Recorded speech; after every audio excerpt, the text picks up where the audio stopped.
along with this bill, this law now, and they didn't ask the states. They didn't say Florida or Michigan or New Jersey or Tennessee. They didn't say, hey, what do you think of this? They just said, we're going to expand the enrollment. We're going to expand the eligibility. We're going to put millions more people on the rolls, and you're going to pay for it. And it's literally going to cost the states and Florida alone billions of dollars in the future, and we can't afford that in the sense that we've got obligations we have to take care of with education, with foster care, with the prison system, and so on. And so that's little talked about, but it's a huge component of this litigation, and a huge component as well of the legislation itself. So we're going to win that. And then the Arizona law. That's been all over the news for so long. I think it's sad and unfortunate, but my opponent has spent, I don't know now, he must have spent 10 or 15 million at least of the 45 million trying to tell people that I don't support the Arizona immigration law. I want to set the record straight with you. I support the Arizona immigration law. Just as simple as that.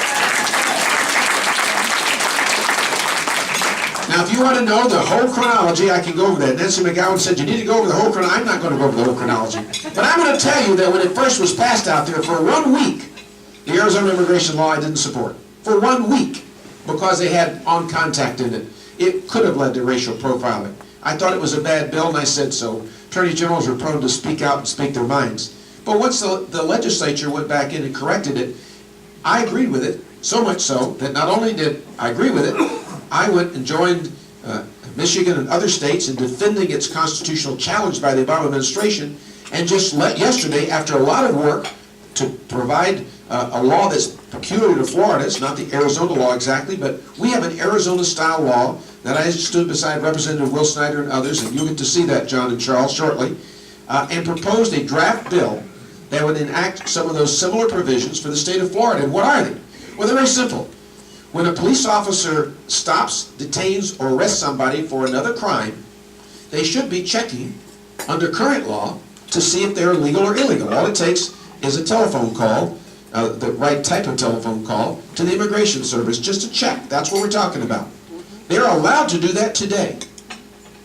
But this law that I'm proposing says that if they have reasonable suspicion at the time they make that arrest or that stop or detention for some other reason, that they have reasonable suspicion that you're an illegal immigrant, then they have to check. They're required to check. And I don't see anything wrong with that at all. It's simply telling them that they have to do the job they already should be doing. That's the main part of this.